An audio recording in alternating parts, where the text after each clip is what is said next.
Sounds like it's working. All right, so welcome to this evening's session. Techniques today's servant leaders can borrow from the Golden Age pirates. With Kat, I think you like to be called, right? Yeah. Yeah, awesome. So I've known Kat for quite a few years, I guess. It's since, especially she got involved with the Sydney Scrum User Group several years back. We were meeting around Wynyard Station, right? And Kat was helping line up these meetups, and she'd be there before I even rocked up. She'd actually have sorted out the room and organized all the chairs, and just a real ball of energy just getting everything organized. So Kat, I think, is one of the more passionate Scrum Masters I know. Certainly brings the energy to everything she does. She's worked with enterprises and with scale-ups, I guess. You've been in a few kind of startup, scale-up kind of orgs that have been in that exciting growth phase, right? Where all these sort of things are possible that may be harder to achieve in the big corporates.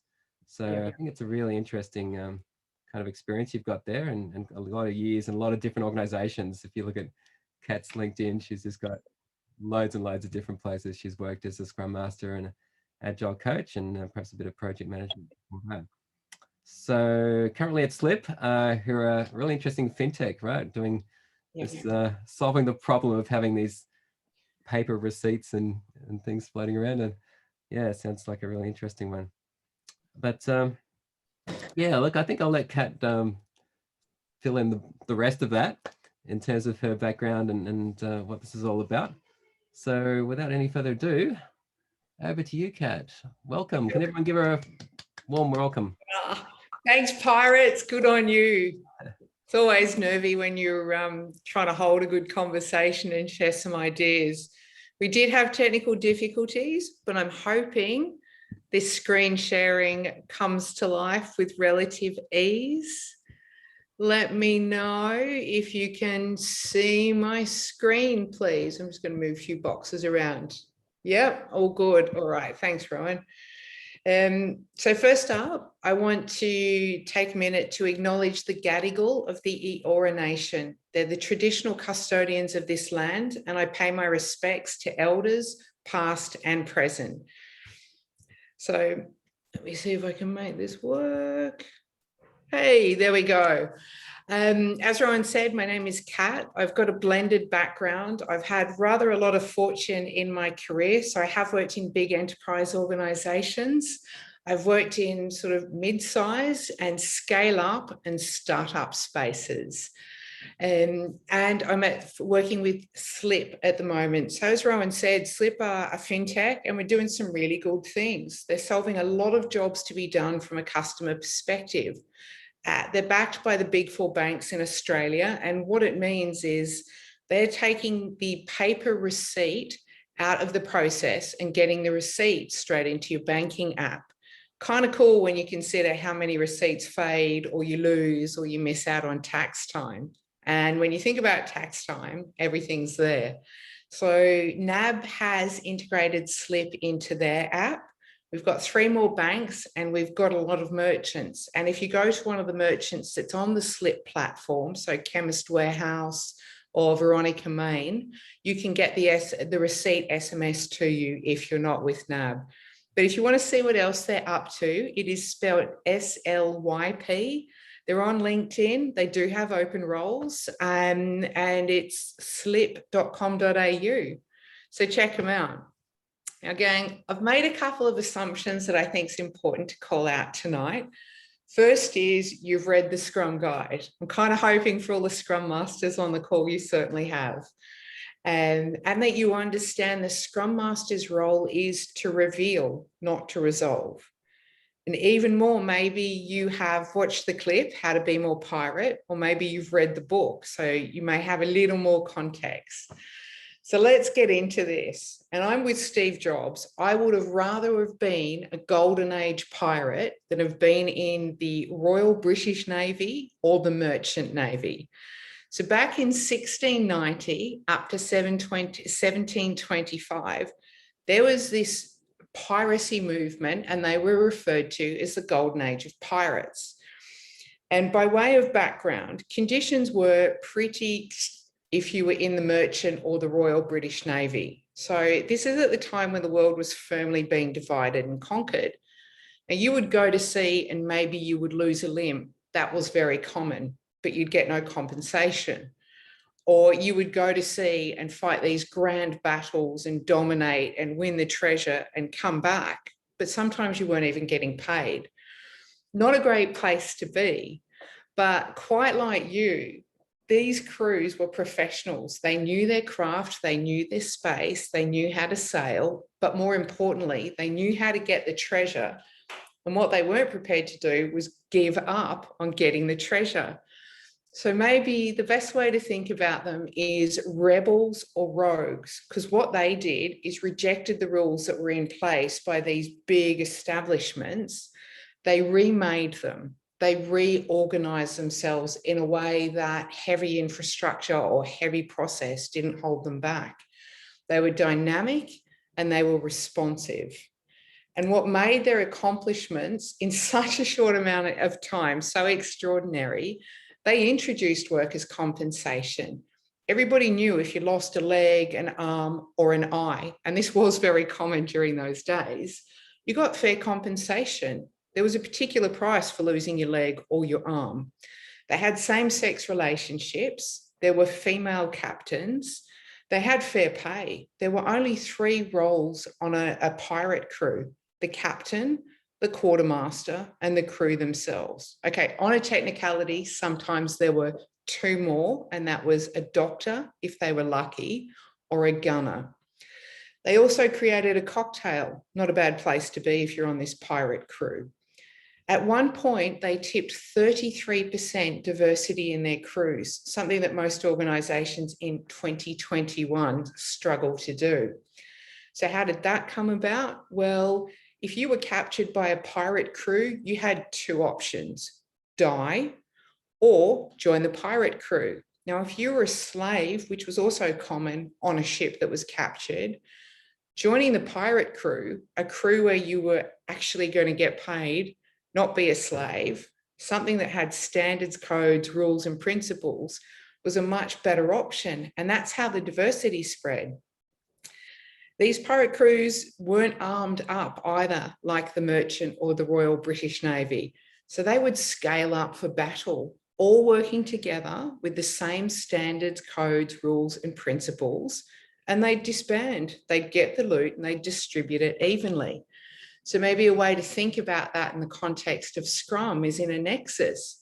We can scale up with 3 to 9 Scrum teams. We can still chase the treasure. And when the treasure's won and it makes sense, you can disband. In effect, they had mutinies that mattered. And I'm sure you've seen the Skull and Crossbones or the Jolly Rogers, yeah? So they also nailed global branding. Quite extraordinary when you think about the time that we're referencing, 1690. Whew. But it didn't stop there. History is rich with modern pirates, people who did decide to reject the rules, people who did decide to make the stupid rules disappear and remake them with something better. Now, I'm going to preempt this and let you all know, in case it's not obvious, I am by no stretch a great designer of slides, or a designer, in fact. But if we think about modern pirates, we've got Ruth Bader Ginsburg, Banksy, Malala, Radio Caroline North, the Wu-Tang Clan, who are a rap crew if you're not familiar with them, and they reshaped how record deals were done for rap crews, the Rainbow Warrior, Elon Musk, and you, good pirates. And before we crack on, what I'm quite interested in, and Derek or Rowan, I'm going to ask for your help here, but who might be modern pirates? Who do you think of? These are just a couple of examples, but I'd love to hear more from the pirate crew tonight. So can we just take a minute and hit the chat and call out some modern pirates from your perspective? Bearing in mind, I cannot see the screen. So Derek or Rowan, I definitely need your help in calling out these pirates. Definitely. So we've got Elon Musk, Steve Jobs, Greta T. Who else do we think are the modern day pirates? People that reject rules that make no sense and remake them with something better. And they didn't necessarily set out to be pirates.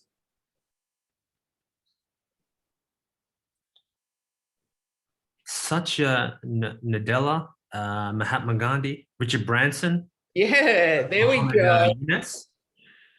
Had 2 Richard Bransons on that one. Greenpeace, okay. Yeah. You get the gist, right? There are modern pirates everywhere.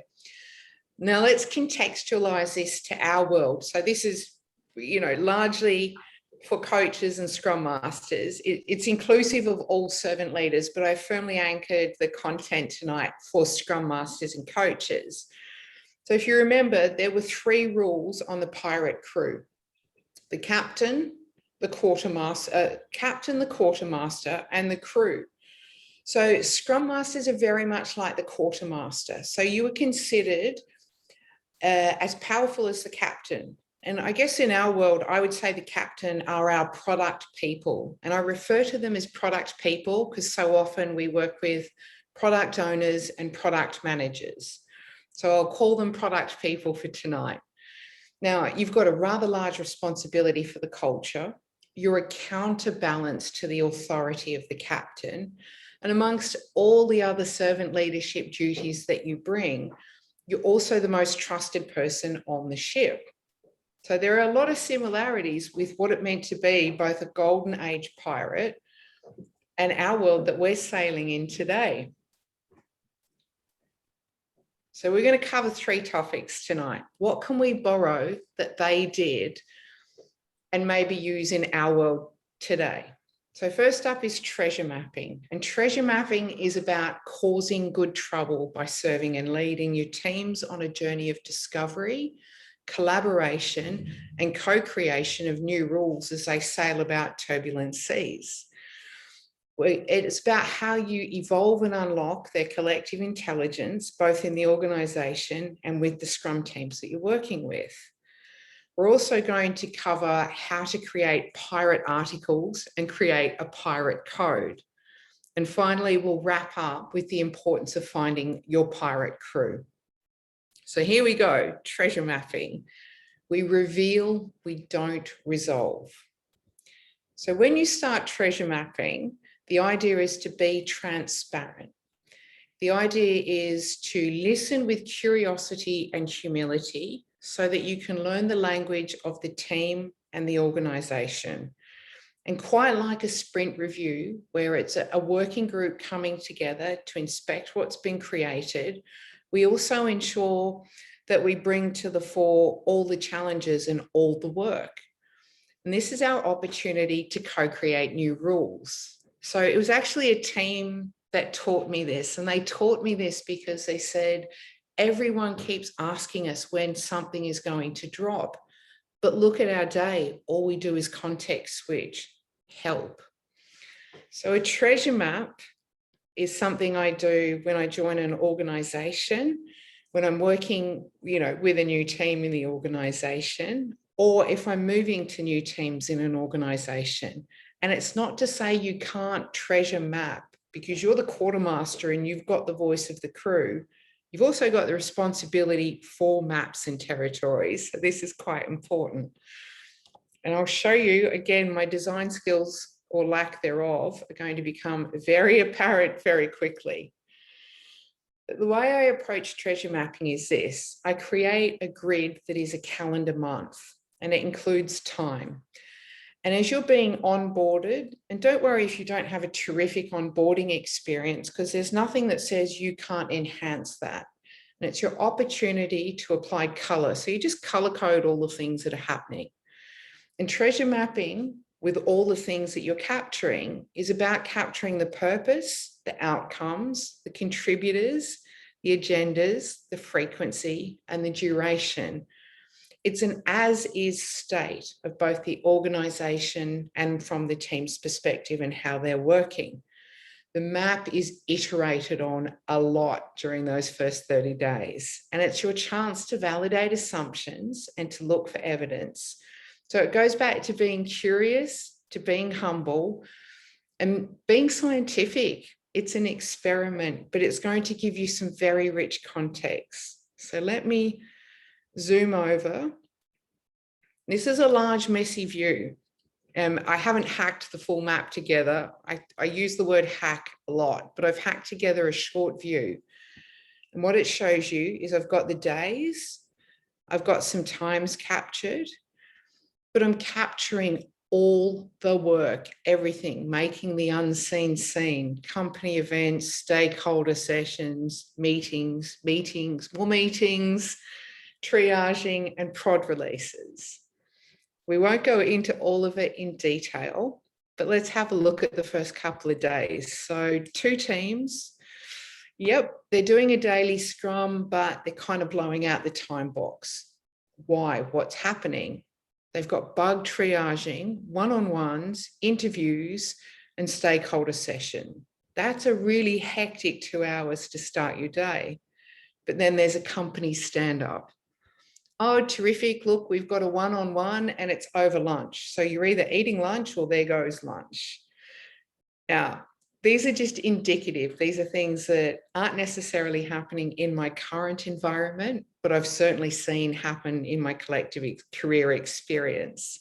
Oh, we've got a PMO meeting. Awesome. And some more one-on-ones. But if you take a look, it seems like there's not much chance to work together as a team until the afternoon. Tuesday, truthfully, doesn't look that much better. Triaging, daily scrums, engineering meetings. There's a retro scheduled at the same time a prod release kicks off.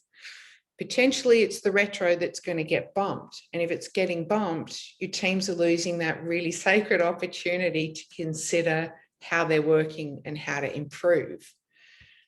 More meetings, there's a feature demo session, there's a 45-minute scrum of scrums, and your product person's got to go to a risk meeting. I'm sure they're not loving it, and that starts at 4 o'clock. So this map will get richer and richer and richer, and it's what you're discovering when you're working with people and you're making the unseen seen through observation and validation. And in this particular example, it's not definitive. We could spend a whole talk on this. But basically what was discovered is this. All the work is happening at nighttime because the system is choked with little more than a smorgasbord of meetings, as I like to describe it.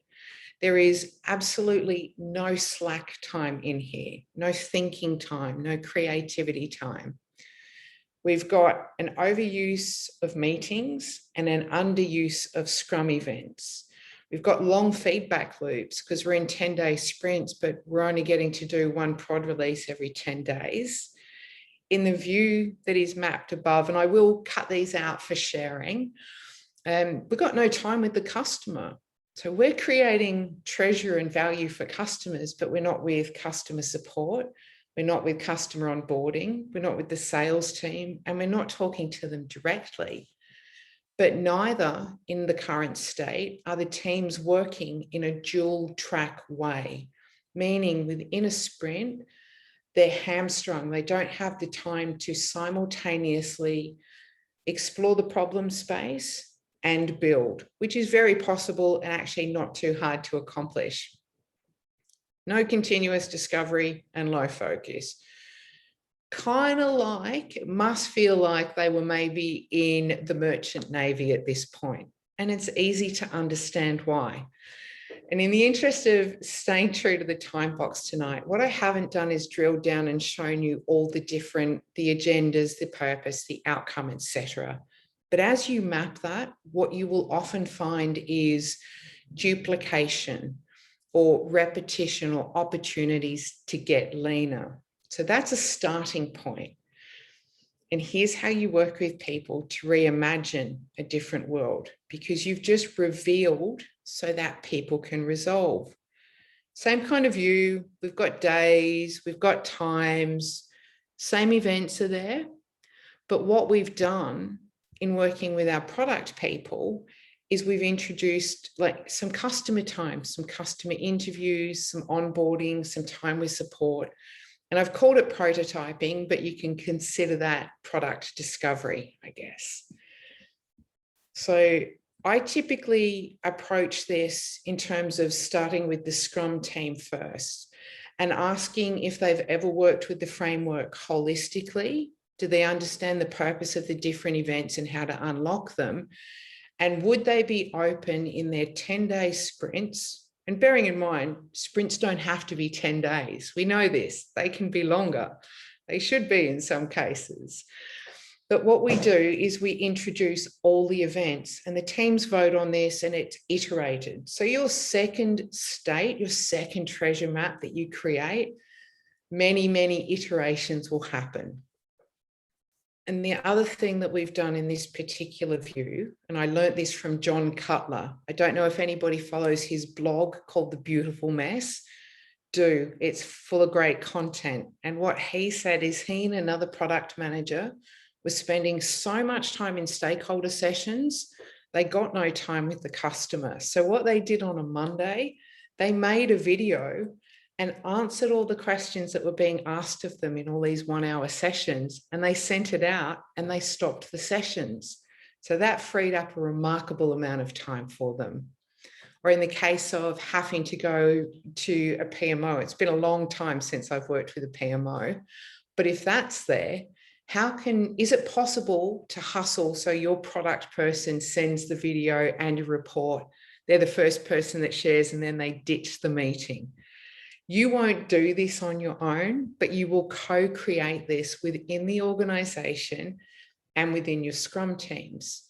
So what you've gone about accomplishing in treasure mapping is staying true to the quartermaster role, but you're also staying quite true to what the Scrum Master role is, and that is servant leadership within the organization and also with your Scrum teams. It's quite neat, yeah, but it's causing good trouble and co-creating rules.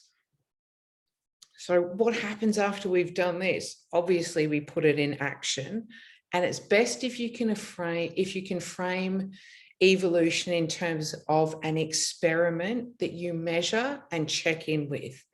So this might not all stick. Some things may get reverted to and some things may change. But I guess that's the beauty of the framework. It's lightweight and it's simple, but there's space for other activities that exist in the organization and other practices. But when you frame it as an experiment, it's much easier for people to feel a little bit bolder or a little bit courageous about wanting to try this in. It doesn't feel so fixed and so rigid. Okay, so that's treasure mapping. It does take a while, it is iterative, and it's usually about 20 odd versions. But what comes out of this? Right. What comes out of this is equally as exciting. Pirate articles. Now, if you were in a pirate crew, there were standards and rules and codes that you worked with. And for anybody that has read the Scrum framework, it is pretty dry.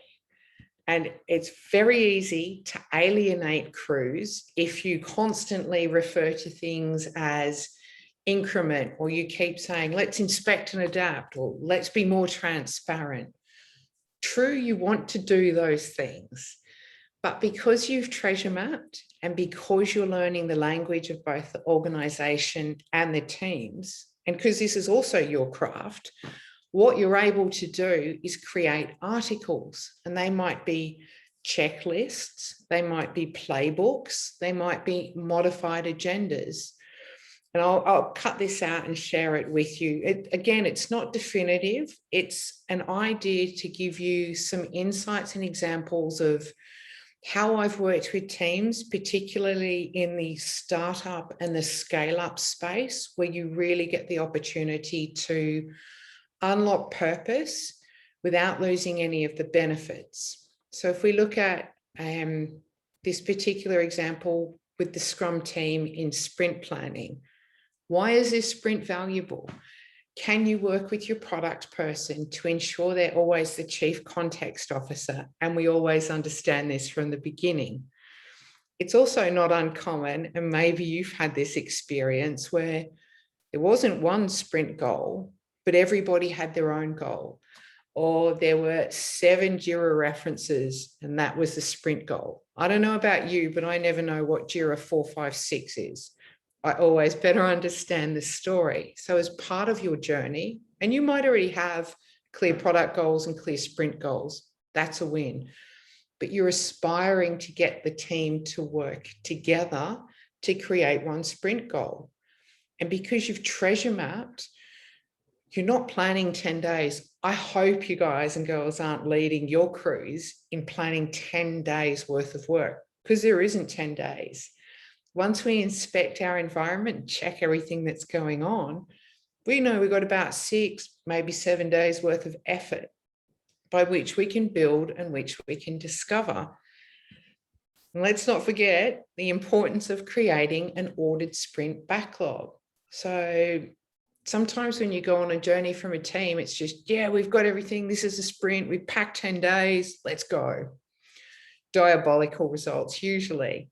So by creating pirate articles and by bringing the purpose together, you're able to unlock the team's potential iteratively and maybe start to question the order of the sprint backlog. Are we tackling the big problems first? And the team own the sprint backlog. Product own the product backlog. So if you're co-facilitating this, it's also important that in the conversation, you ask the team, for this sprint goal, given our time and some of the complexity, because Scrum is for complex and complicated domains, have we kept space in here to accommodate the learnings? Because the team's learning, the dev team is who I'm speaking about here, they learn more about the product every single day. There should be space in sprints for them to add work.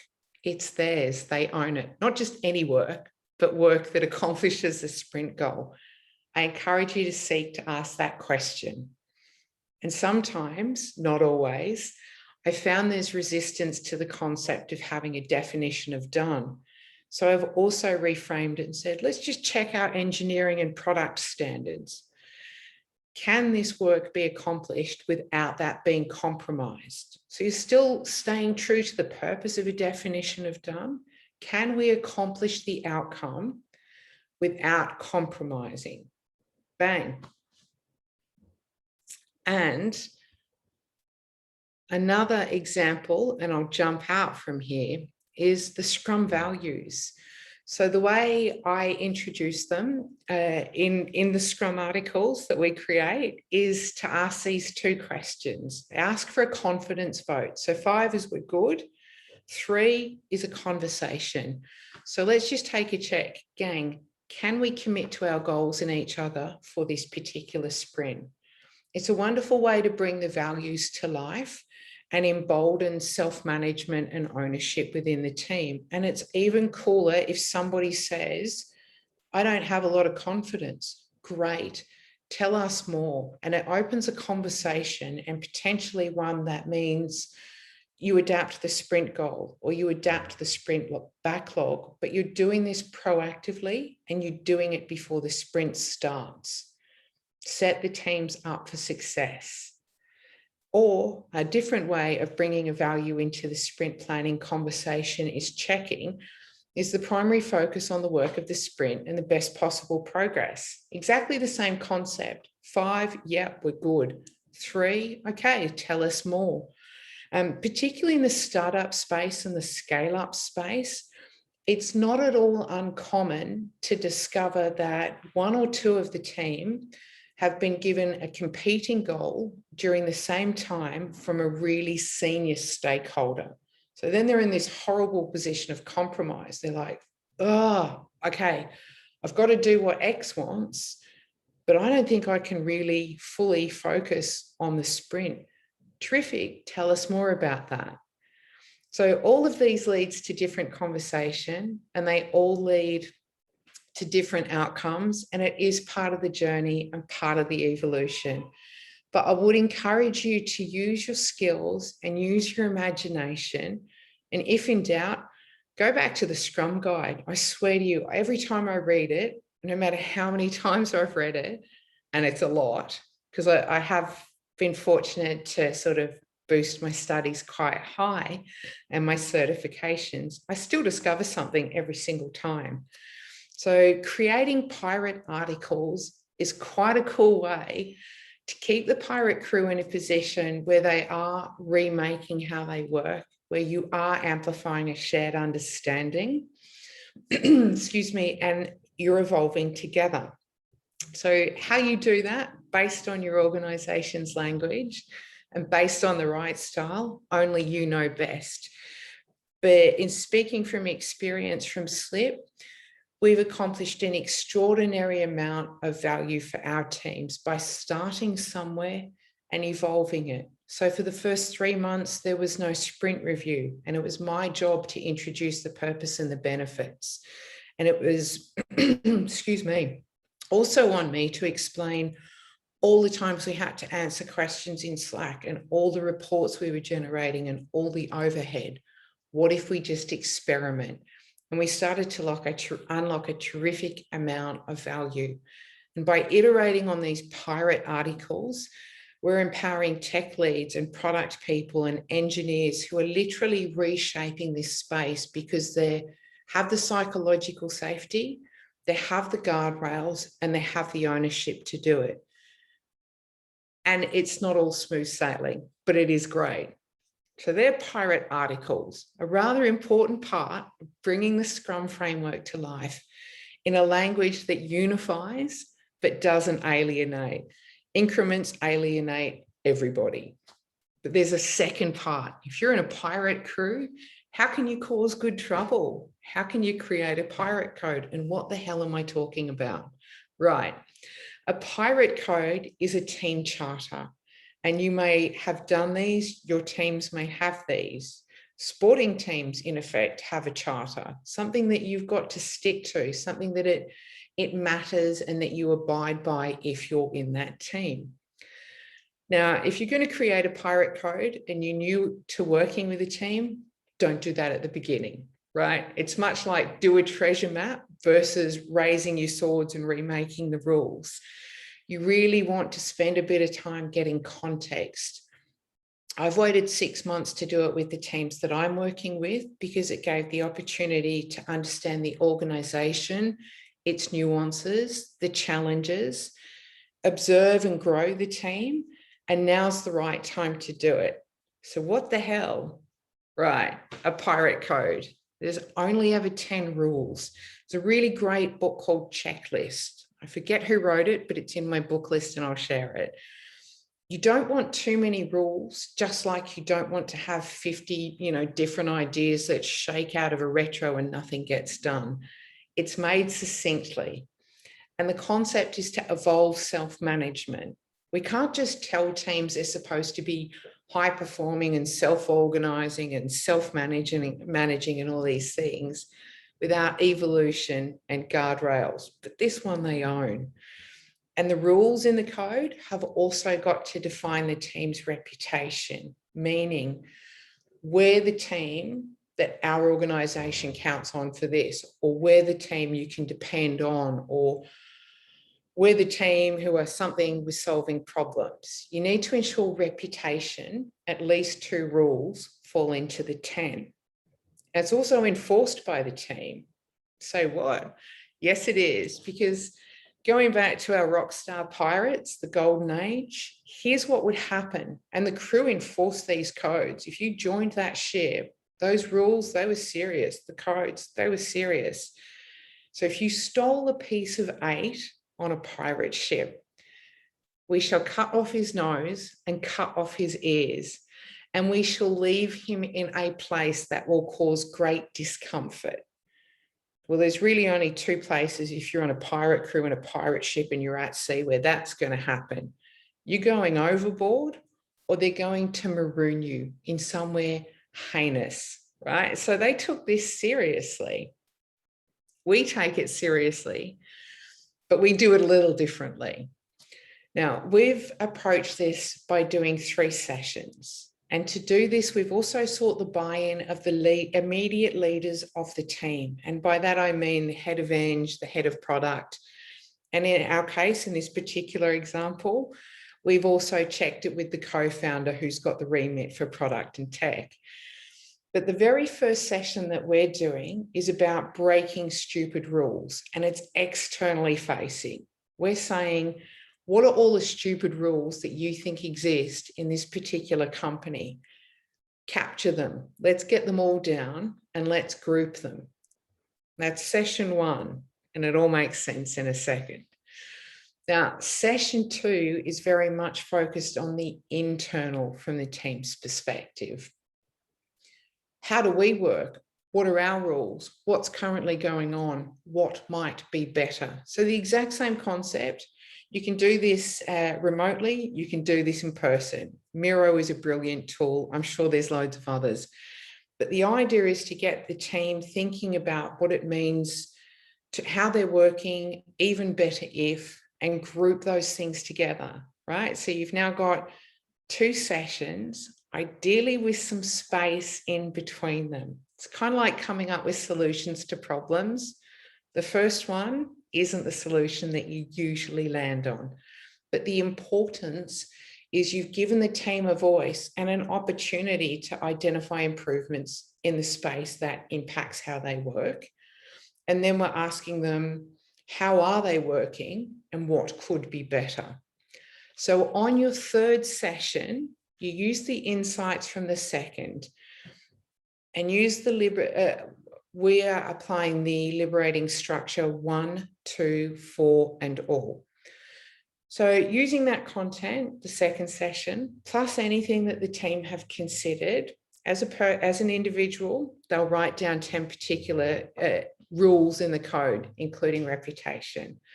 Then they buddy up with a 2nd person. They share and they vote on which ones they'd like to take forward.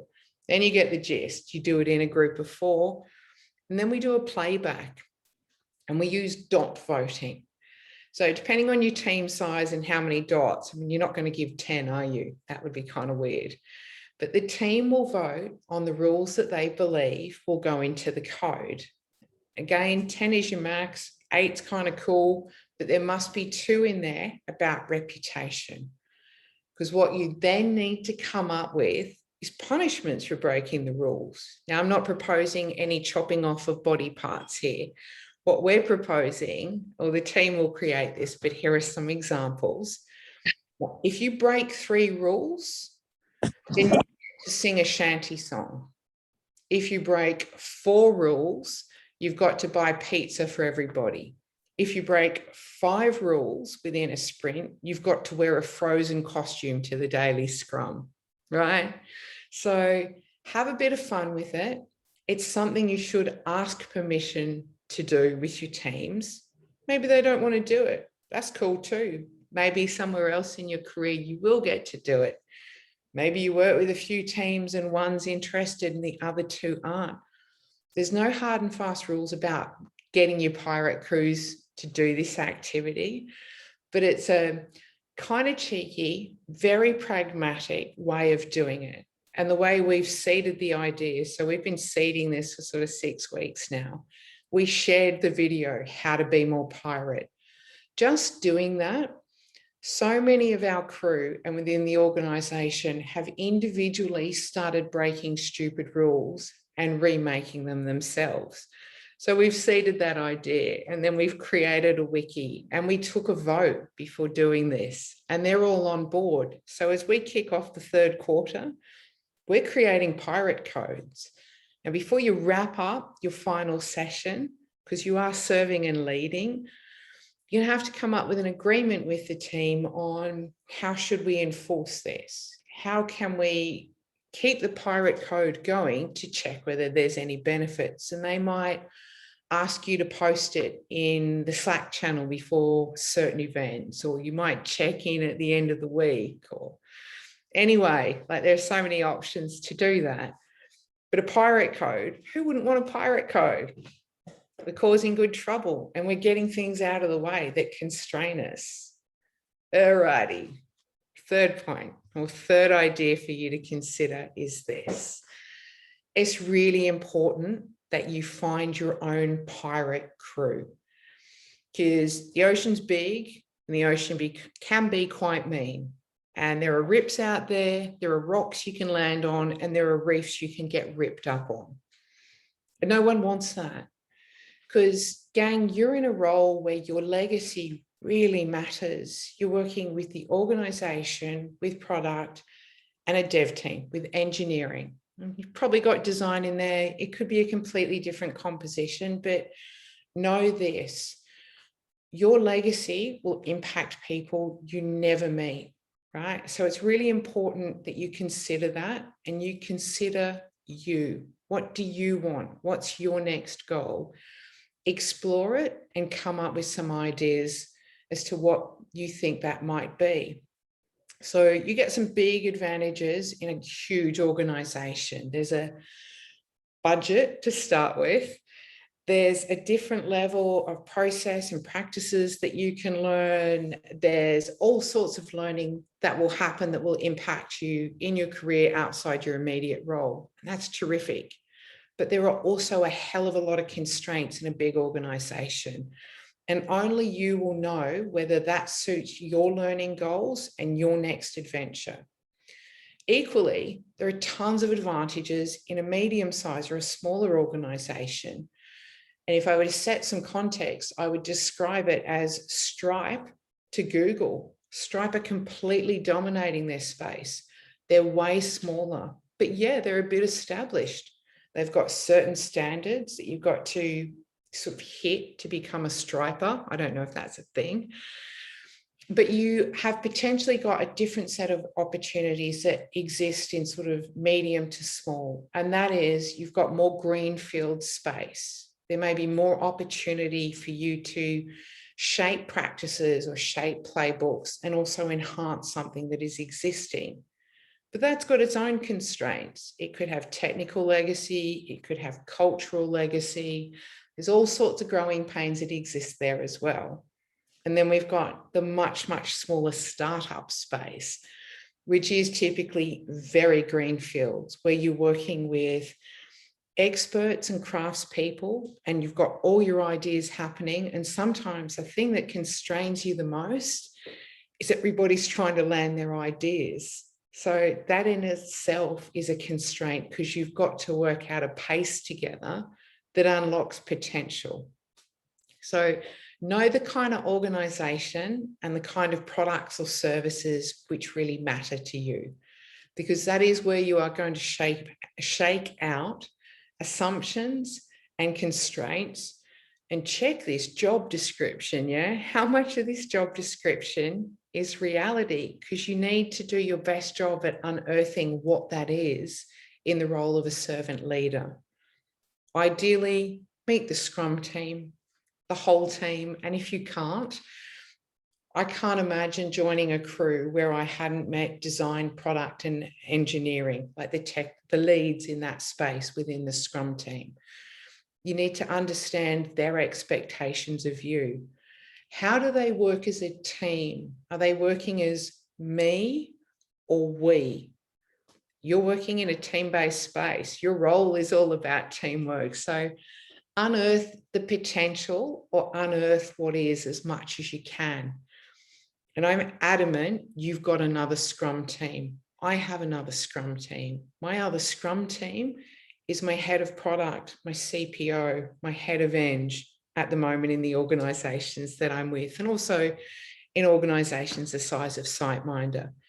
And you've got DevOps. You may have some other people, but you will find you have an immediate team that guide the Scrum team. And the same sort of conversation applies. What are their expectations? What examples can they give you of their teamwork and the potential that they are unlocking? What constrains some of the things that they would like to do? Are they things that they are able to address and modify, or are they the constraints that exist in the organization? And finally, I go back to my people and culture contact. And what I need to know before joining a pirate crew is, why do crews stay? Why do people like pirate life in this organization? but equally, why are they going and how many are going? And if the organization hopefully is honest with you, if people are going, you should be able to gain some context as to why. Are they going for better money because that's the way the market is at the moment? Cool, everybody understands that. But if there are more systemic issues that you discover in why the pirate crew goes, that's the opportunity to understand what kind of culture is being bred in the organization. How are they addressing? What is their awareness? And how are they evolving? Excuse me, I just need a little sip of water. It's hard work, this talking business. Because your role as quartermaster or coach or scrum master is this, and I love the way Ed Catmull articulates it. If you haven't read Creativity Inc., another high recommendation, but this quote refers to bringing Disney and Pixar together as one big group. We put in some new systems. They learned new ways of interacting. And it's strange to think that a wave of creativity can be unleashed by something as mundane as changing systems and learning new ways of interacting. But it's true, because building creative purpose isn't really about creativity. It's about building ownership. It's about providing support and aligning group energy towards the arduous, error-filled, ultimately fulfilling journey of making something new. So if we rewind back to the pirates of 1690 to 1725, they did create mutinies that matter. They are professionals. They are deeply skilled. You are deeply skilled. You have the opportunity to work with this lightweight, really simple framework. But guess what? We all know it. We're in complex and complicated domains. And humans are complicated, yeah? So your role as quartermaster, having the voice of the crew, having that culture, bringing everything to light, being that map master to help people do their best possible work, that's treasure mapping. And having pirate articles is equally as important if you are using this Scrum framework to prevent some of the damage that so many of us have to fix. So if you can reshape it or start it differently, please do that thing, because it's dead brilliant when you see what becomes unlocked with people. And create a pirate code, even better if you can do that. And make sure, given the role that you're doing and the legacy that you're leaving, you do your very best to find the right pirate crew, because there's no need for you to have a diabolical experience. You too should have just as great an experience as the one that you're bringing to the organization and the one that you're bringing for the crews. So that is pirate life. I've had an absolute blast pulling these ideas together. I'm going to stop sharing my screen and hope that I've hit time. I've probably gone over, but there we go, pirates. Thank you. Thank you, Kat. Big round of applause, everyone. That was awesome. Yeah, so many nuggets. Some people have been typing some things they took away into chat. So yeah, thank you for sharing that. Yeah. Thanks for going over, crew. I'm definitely not up for interrupting anybody's dinner, drinks, family time, or whatever else is going down, but we've got 5 minutes. I'm wondering, based on those ideas, is there anything to share? We make it 10. Yeah, let's get going. What questions do we have? So we've got a question early on about treasure mapping from Sakti, and so basically the question was, is this picture for only team meetings? Wondering how individual contributors' time in their calendars might be captured, or is that information useful? 100% top question. I found myself working with Microsoft again, which is very weird after working with Google for a long time. So when you work with Google, I ask the team, when I treasure map, I ask for their permission to look at their calendars and put everything into the map. Yes, you want to get the Scrum events and everything that's happening individually. So if they're in interviews, if they're in different QA meetings, if there are other obligations that we haven't captured, to make the unseen seen. So yeah, everything. So guys, when you're ready, add your questions to the chat, and I'll go through them and pepper Kat with some thoughts. But actually, while we wait for the creative juices to flow, I'll ask you a question there, Kat. Okay. I noted down that it took about 3 months for you to do a review and 6 months to actually introduce like the pirate code. I'm intrigued.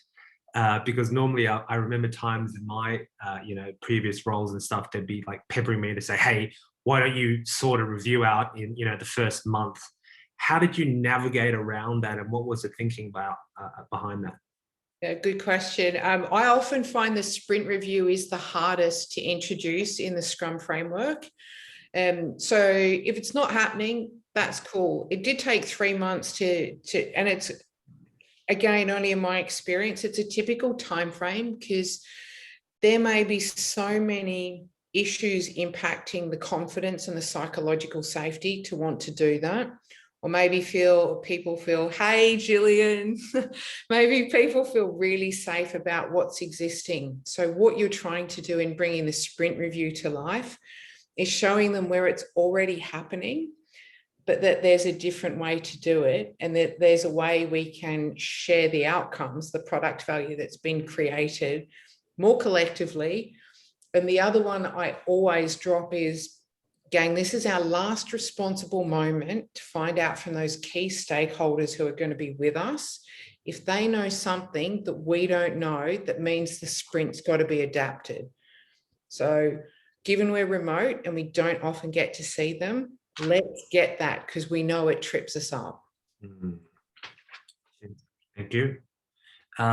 Question from Sakti, and also a note here, mate. Really, thank you for adding those quotes during this session. I've picked up a few things as well from what you've written, but there's one on legacy. So, what is one legacy that still stays with you in your heart, Kat? Oh, wow. That people, and I don't know if you all have this same experience. I find it rather extraordinary that I can work with teams 3 or 4 years ago, and they will still message me and go, remember how you taught us to improve a daily planning conversation? I'm able to do that now, or I've just introduced it. It's typically something in one of the events where you have unlocked the potential and self-management of the team, which is why those pirate articles are so important.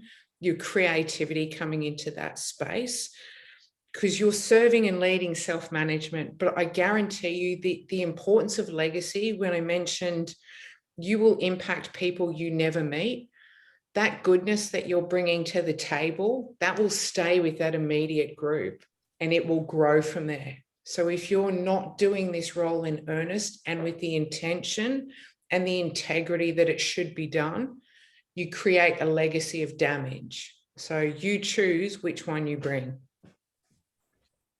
But you will always hear about it months or years later.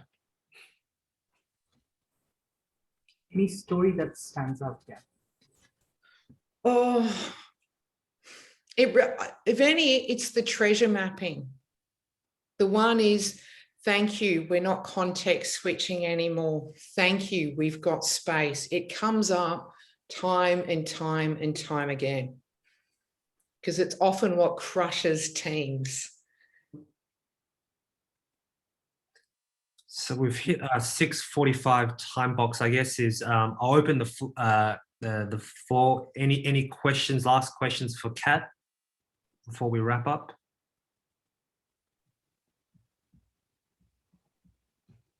All right.